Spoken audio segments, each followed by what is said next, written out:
of urgency because they dropped the belts and Paige is actively trying to fix slash screwing up their chances of getting them back.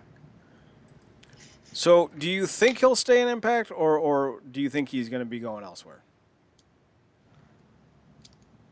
I want to say he's gonna stay because where else is he gonna get this type of freedom? Like I feel like he's hitting all points. He ain't got to worry about nothing with Twitch and Impact, True. you know. Uh, so and obviously I would imagine that like just look, everybody and their mama can't go to AEW. People like we saw what happened to the Bulgarian guy. Like he's freaking lighting up the world right now. So like I would hope that he'd stay.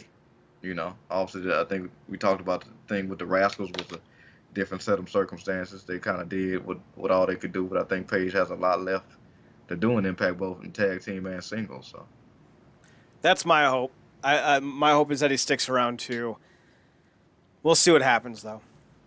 Speaking of what will happen, we have Swan versus Bay. Final resolution on yeah, Saturday, December 20th on Impact Plus.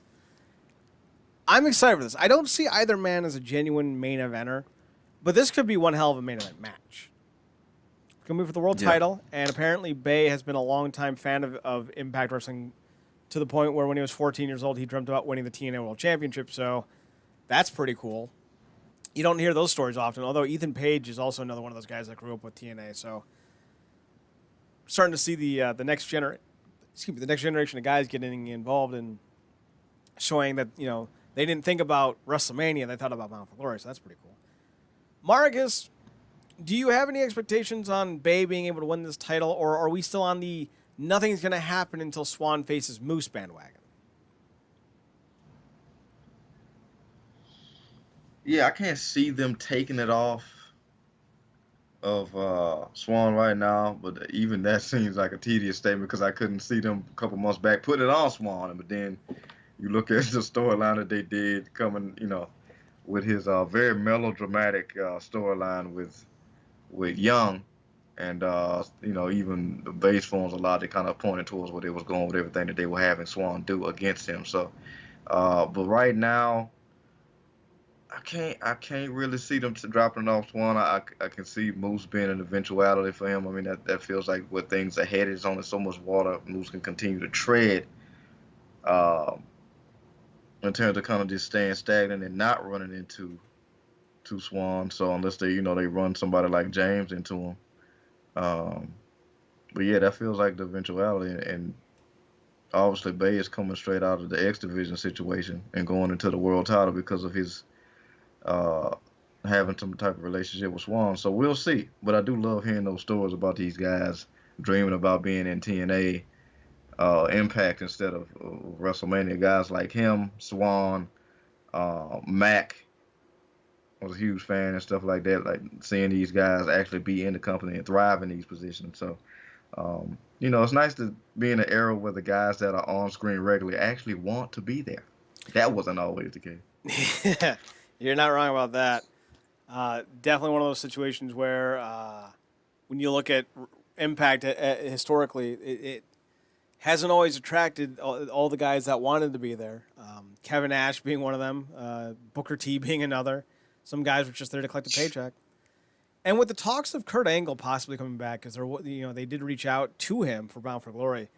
If they do bring back Kurt Angle, with the main event scene being filled with a bunch of workers, but not necessarily names, I think Impact might be able to get a leg up, especially if they're able to get Angle back, not just as a figure or character, but as a wrestler as well. Because I'd like to see Swan versus Angle. I think that'd be an interesting matchup, especially Angle isn't happy with the way he went out at WrestleMania. Like, you know it. I know it. Everyone knows it. We need that Shamrock Angle match. I'm telling you. Yeah, because if you think EY messed his ankle up, Let's see. Taz's son's going to become a wrestler. I think his name's going to be Hook. Thoughts? um, that's cool. I mean, it's always cool to me, and a lot. Every time I hear like a the son of a wrestler kind of wants to get involved. Um, we see more things better in that particular succession in wrestling than we have in basketball. I always think about like MJ's kids when we talk about stuff like that. Mm-hmm. Um, but I don't know. Like, is this son like the same height, or is he like taller? Like, what's this? I think he's a little taller and not nearly as wide. Hmm. So we'll see, man. Like that immediately makes me think back to when NWA was kind of picking up that momentum pre-COVID, and we had that father and son tag team duo when they was allowing people to chime in their commentary every week on the internet. Um, I forgot that particular duo, but I think you remember that father and son duo that was in like that NWA. Was it a tag tournament they had, or they just had a showcase when they were showcasing talent? How long ago? I think it probably was last year when NWA had those people come in for matches, one-off matches, and it was a father son duo. This one when they was having like um, people on the roster give their commentary from home. You remember when they Yeah, was? yeah, yeah, yeah. Luke and PJ Hawk, I think. Yeah, yeah. I was like, Billy Gunn and his son douchebag? Like, could be. I don't know. Yeah, Yeah, but yeah, that's it's who. the Hawks. God, I Yeah, forgot about that whole commentary thing. yeah, yeah. We was commentating on it. We was reviewing the show and the commentary. That was funny. Uh, That commentary. Real briefly, there's a rumor going around that WCW is coming back. So there's a there's a Twitter account called WCW 2021. Says we are WCW. We are rebooting the once popular wrestling promotion from the '90s. Our first event will be taking place in Lake Mary, Florida, on October 10th, 2021. And all tapings, live events, and shows will take place via Skystorm Inc. The only problem is Skystorm Inc. has already put out a release saying that they were not involved or handling this. So this seems to be just kind of a gimmick, a lie, a joke, what have you. If it ends up happening, fair enough. But yeah, this doesn't seem legitimate at all. So you can take it with a grain of salt and just ignore it. But things you can't ignore, Mark, is Nate Robinson sleeping. More specifically, Nate Robinson going to bed. More specifically, Jake Paul putting Nate Robinson to bed. Good night, sweet prince. So, fun little factoid. Even though they were a terrible team, one of my favorite teams of the mid-aughts, the mid-2000s, were that New York Knicks team because they had Nate Robinson and David Lee, who I thought were just the most amazing odd couple in basketball history. Nate Robinson's 5'8" and dunks like he's 7'4", and David Lee's this big boulder of a dude who just knocks people down in the post. It was great. I loved watching them play. Too bad they had no one else around them. So when Nate Robinson eventually, found his way out of the NBA because he just didn't have the same athleticism and he wasn't that great of a shooter to begin with, so what are you going to do? He ends up in the world of boxing. And then someone decides, hey, it would be awesome. Let's put Jake Paul versus Nate Robinson on the semi-main match to Mike Tyson and Vander Holyfield. And I'm just thinking to myself, sure. With about a minute and a half left to go in the second round, Jake Paul drops him with an overhand or with a right hook, I think is what it was, putting Nate down unconscious. And I thought it was ironic enough that Nate was wearing New York Knicks colors. Because like the Knicks, he got beat. He got beat so bad. Marcus is sending me something. Oh, no. What? What? What? What? Why do you gotta do him so bad? See, with the internet, that's just the tip of the iceberg, man. Why? Uh, Why do you gotta do things so bad? This is what Marcus just said. What? Oh my god.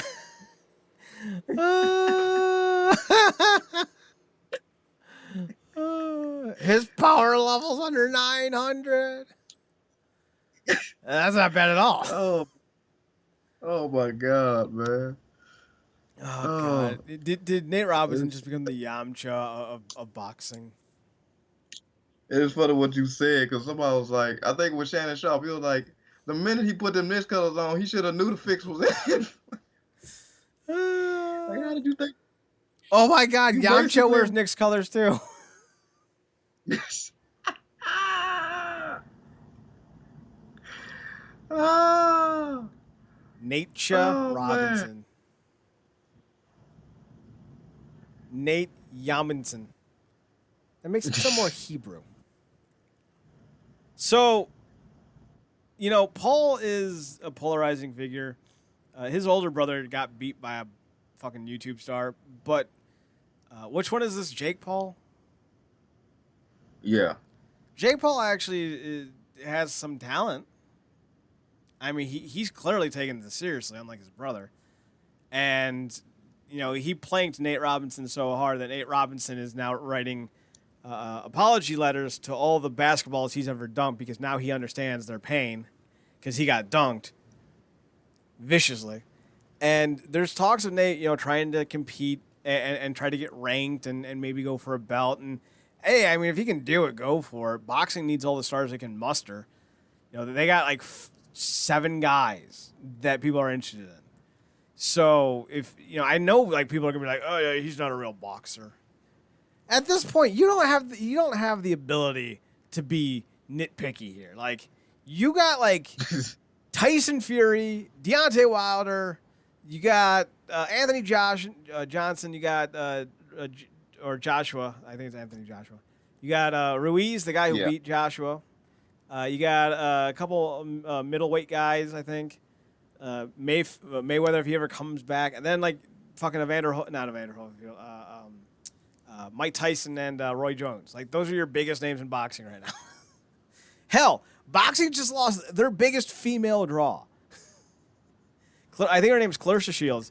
Just left boxing to join the Professional Fighters League MMA promotion, and people are Oh already wow. yeah. It's going to be entertaining. They're starting back up here in a few months, and the idea or the hope is that both Clarissa Shields and Kayla Harrison, who's like their big star at the moment, meet in the finals of their season for I think it's like the women's featherweight tournament. The winner gets $1 million, and Kayla Harrison hasn't lost yet. And in fact, Kayla Harrison's last bout was an Invicta. And the woman, I feel so bad for this woman. The woman that she faced off with got drubbed so hard it looked like a horror movie. This poor woman was bleeding from every hole in her face possible and several new ones that weren't there previously. She looked like a victim in Hostel. Like the creators of Saw were like, that's too graphic. Kayla Harrison's a bad bitch. But then again, hey, here's a boxing superstar in Clarissa Shields, and it's like, hey, maybe, who knows? Yeah. I don't know.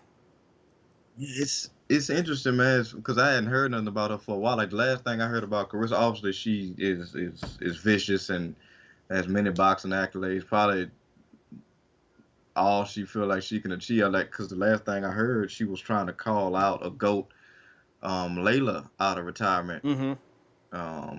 She was, going back and forth, but that never came through fruition. Layla was kind of like she don't want to see me, and then eventually she was like, if the circumstances, the money is right, she would do it. But obviously that never happened. So I would imagine she feels like there's nothing else she can do in boxing. She wants to try out fighting, and she definitely got the moxie and the mouth to back it up. But as we just seen with this, you can't necessarily always jump into one thing from another situation and carry the same level of legitimacy across the board. So we'll see. I mean, I think this is interesting now because, like you said, the other chick is undefeated, and Clarissa feel like she hasn't taken a loss in the ring or the streets in years, as I would imagine. So this is gonna be money. I'm excited about this, and the good news for Clarissa is she's still very young. She's only 25, so she might get rolled in her first season with PFL, and I think ultimately that's what's going to happen because unless she gets a good shot off on Kayla Harrison before all the grappling goes down, I very much see Kayla Harrison, who might be a legit 175, having to cut weight. Like if she gets on top of Clarissa Shields at any point, it's over. But even if that does happen, she's only 25. She can develop a ground game. You know, she can develop the ability to fight people off from the ground and block takedowns. And she's got power in them fists. So like if you try to take her down, she can still crack you across the jaw. And I don't care how good you are at grappling. If you're unconscious, you can't do much. Ask Nate Robinson. Yeah. No. Somebody go check on him and keep praying for Nunzio. But that needs to be a new shirt. Pray for Nunzio. That's just like man. Apparently they started a challenge, a Nate Robinson challenge. It's like planking for the unconscious. But yeah, it was bad, man. It was bad. I commend him for getting in there, but he was completely outmatched. Mm-hmm. It was ridiculous. It looked like he watched too many Rocky movies and legitimately thought you could block with your head. Like, what are you? What do you mean I'm knocked out, Mick? What do you mean? You mean I can't block with my face? No, Rock, you're gonna get knocked out. This ain't a movie. He knocked you in tomorrow, Nate. He knocked you into next century, Nate. You woke up and the ant people were already taking over the world. So the biggest story out of this was Nate Robinson, Jake Paul. Some other thing happened next bout. It was some guy named Mike Tyson. Some guy named why can't I remember his goddamn name? Bernard Hopkins. That's not right. Roy Jones. There it is, Roy Jones. Vander Holyfield. Hopkins. Why can't I remember Roy Jones? God damn it. Roy Jones. So there's clearly an old adage here. Speed's the first thing to go, and you never truly lose power. Roy Jones looked like everyone's uncle, just trying to show like, hey, when I was in the Navy, I was a Gold Glover, and then Mike Tyson rolls in and goes, "That's adorable. Let's fight." And the old uncle's like, all right, I was quick back then. Yeah, 30 years ago, homie. Roy Jones was so done after one round. He's sitting there sucking wind, going, sucking wind. And Tyson started throwing him body blows, and he was like, hey, man, you know I'm a great cutler, right? Come here. For the rest of the fight, he wanted to snuggle, and Tyson was like, give me them McRibs. Brothers don't punch. Brothers got a hug. And Tyson smacks him in the face going, we don't hug. We don't hug in this family. Yeah, because it's funny. I think Stephen A. Said something to the effect like it felt like they had an arrangement before the match because Tyson really wasn't going for his head because apparently, and you would notice, Tyson's go-to back in the day was like body blow, uppercut. Mm-hmm. And he didn't really necessarily go for that because he was like, Roy got a couple shots of that power and he was like, oh no, you're not finna Nate my ass. We finna snuggle for the rest of this fight. And he tried to, because Roy got some like very awkward like offense and he kind of came in there out of shape and he was winded. So he was trying to do the no look stuff and it looked worse than I would imagine it looked in his prime. But, he stayed alive, but he clearly didn't want none of what Tyson was selling. Yeah, Tyson came in there looking to prove a point. He did go for his head, I think, in the 5th round. I think it was a right hook, and he clocked him, and I'm like, oh, Roy did something to piss him off. And then afterwards, Mike's like, man, I just love being back in here. I'm definitely doing this again. Oh, I love beating up old dudes, and I'm just sitting there going, oh, my God. I thought it was hilarious because he was like, everybody talking about, it was like, I'm an old guy. I ain't done this for years. And everybody talking about, look out for him. Look out for me. I'm like, Mike, why doesn't anyone care about me? Yeah, like, Mike, nobody's scared for you. We've been scared of you for years. And the fact that the minute he put out that boxing video of him training, people were like, oh, no. No. Somebody they're going to put Roy in a time chamber and let him train for a year. It won't help. He'll just be a year older. And a year slower. Overall, Marcus, what do you think of the show? I dug the show. Look, I thought it was a great variety show. I think people, I would think between the Nate thing, also the legitimate fight with Tyson and Roy. Apparently, because I didn't watch the whole show. I caught it in highlights. Apparently, they had musical performances in the interim, and then obviously for a lot of people, Snoop. Not necessarily for you, stole the night. I think these pilot shows could work, and obviously it worked really well for what we have to do during COVID. But this kind of almost seems like the new way to go because, like you said, traditional sports in a lot of ways are fading. Like it's almost like everything needs to be a super fight, to get people's attention. Because people are just almost kind of so hungry to get back into like regular sports, Mm-hmm. with basketball and football, that unless it's like I said, these super type of fights, or Florida come out and play with somebody or whatnot, they not necessarily drawing with the thing. You've been talking about the decline of certain things in UFC for a while. So when you got people like Clarissa Shields and other people maybe transitioning to kind of bring a name to it, legitimate people that are they're trying to come up, not necessarily getting that type of buzz, and without the type of Mayweather charisma that elevated him through boxing, it's hard, man. Unless you're doing these vicious, almost anime knockouts, you're not really getting no eyes on you like talking about it. The UFC's actually been doing pretty well. Bellator's been doing all right, even though they switched networks. But boxing as a whole, I think, is truly looking for an identity. But they've done some interesting things over the last year. Their heavyweight scene has not been this deep in years. So there's definitely some optimism there. But I think anyone who's talking about Tyson Fury taking on Mike Tyson, I think you need to pump the brakes on that one there, kids.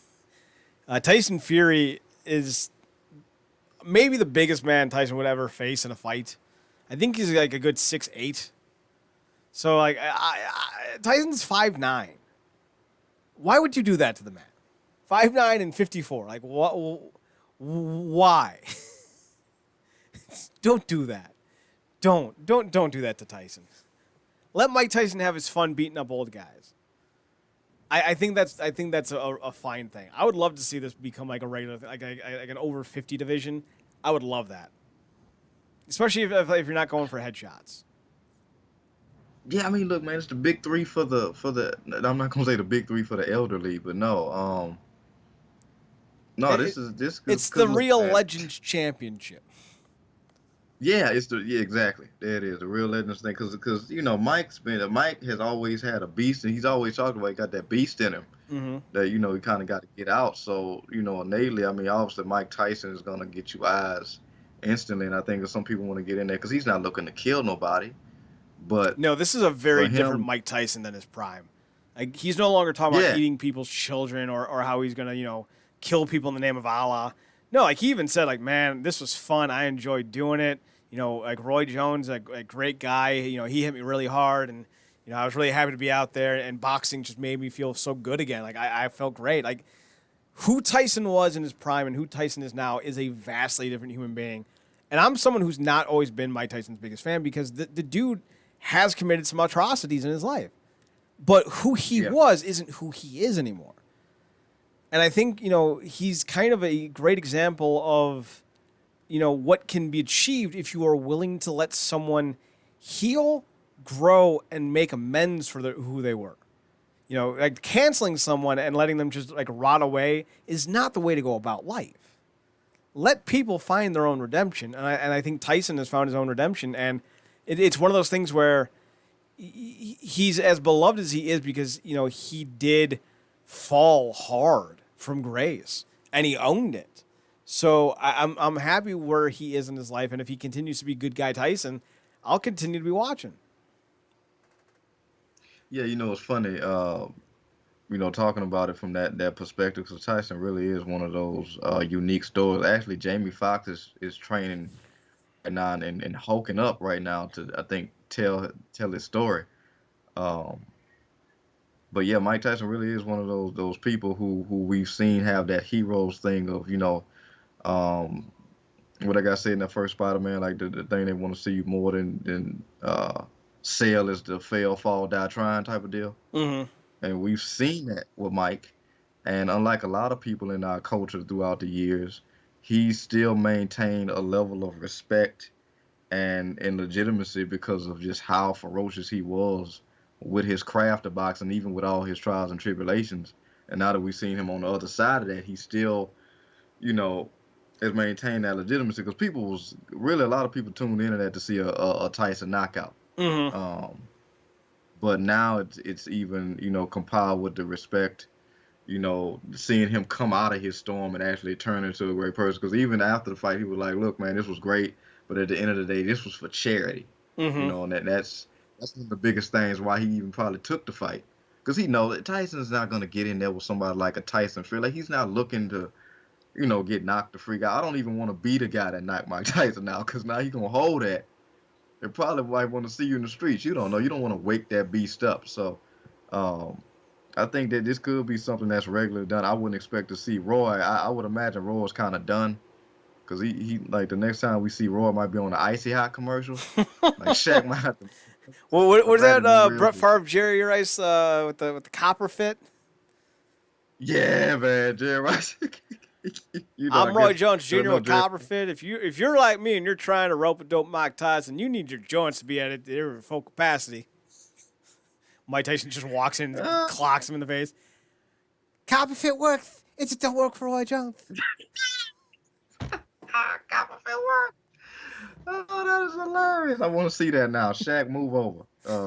Just stick to doing the insurance and let these guys do the ice out. But yeah, that could be a regular thing. I think people are tuning in. I don't know how many people are on the spectrum of they'll pay for the event or stream it or whatever. But at the end of the day, like it is something I think great for charity that'll get people to tune in.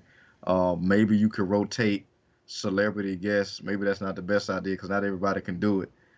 Um, but yeah, I do think it is a good thing, and it's kind of where the culture is going in a lot of ways. Like what I was saying earlier, unless you want like you or somebody else who's like purist and into catching these fights, regardless if they got a big name or not. A lot of people kind of just want to tune in for the oh my God, it's Undertaker Goldberg, but like in the early 2000s. I will ride and die with Goldberg, man. Don't even. I don't care if it's as bad as it is. I'm here. There is some upcoming boxers that are putting on some good shows. I think if you're going to do more of these kind of legend v legend matches, I think it needs to be a three-prong card.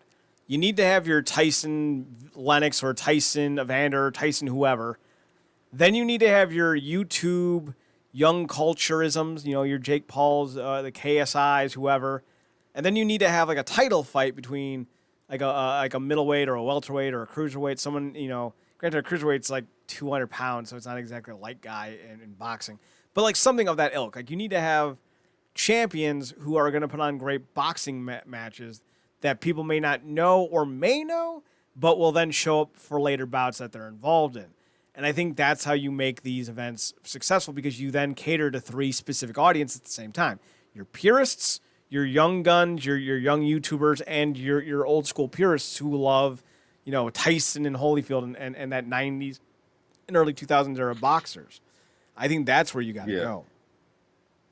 Yeah. There's a rising boxing prospect whose name escapes me right now, but he's like 22 and he's got like 13 knockouts or some bullshit like that. He's really entertaining. He just fought like 2 months ago, and I can't remember his name. Oh, and also boxing actually had a cool idea during COVID that no one really talked about. They had an entire event in the middle of a street.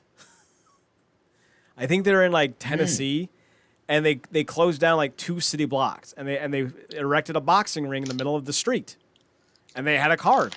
They had like 8 bouts. I was like, that's cool shit. We need more of that coolness. Like that's awesome. Marcus, do you have any interest in watching more boxing now after the event?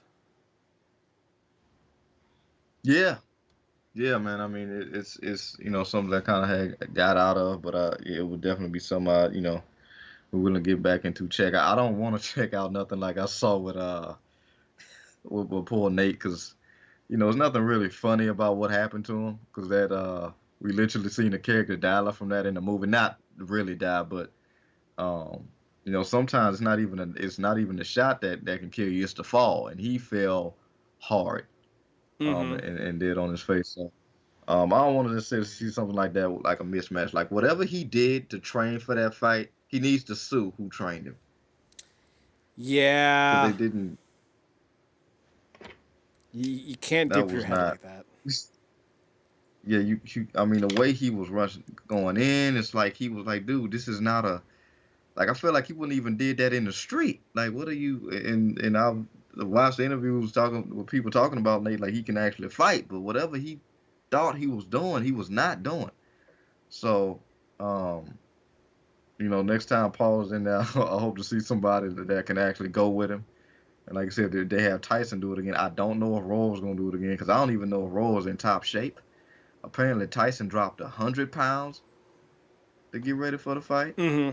Uh, over the course of however long they had, but I would imagine that kind of got people around his age that can still may want to go.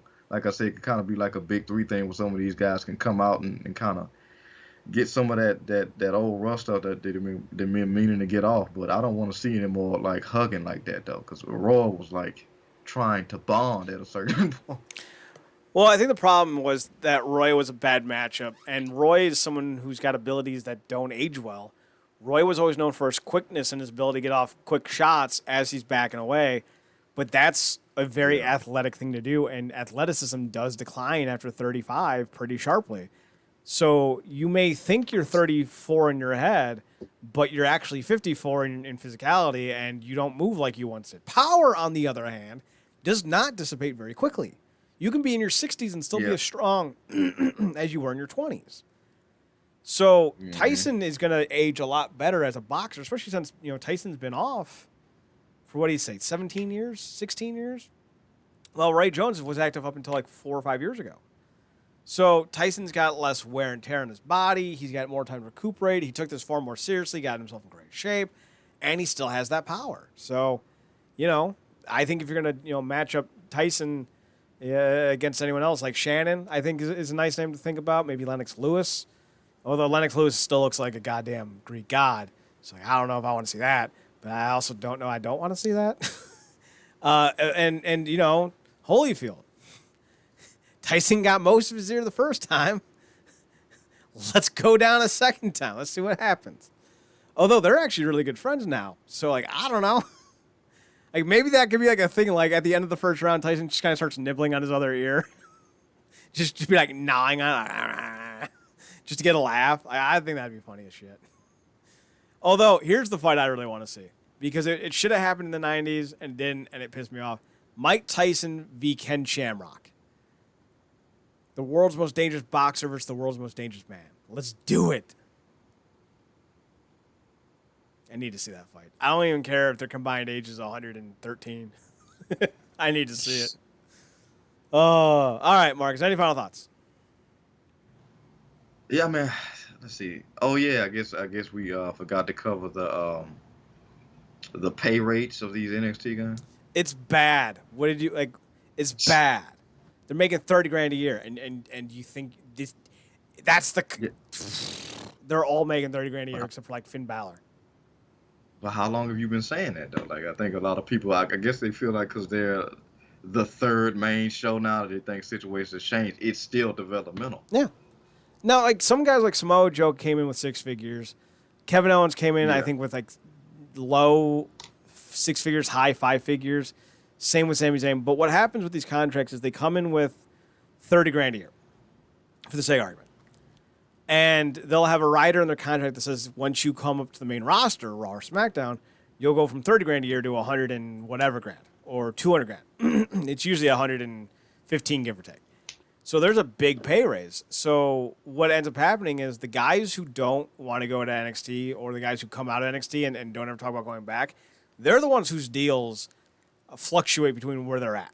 The ones who are like, yeah, I want to go back to NXT, those are the ones who are already making that kind of money in NXT. So it's kind of easy to find out who was making bank in NXT and who wasn't, because you have a bunch of people who are more than willing to go to NXT.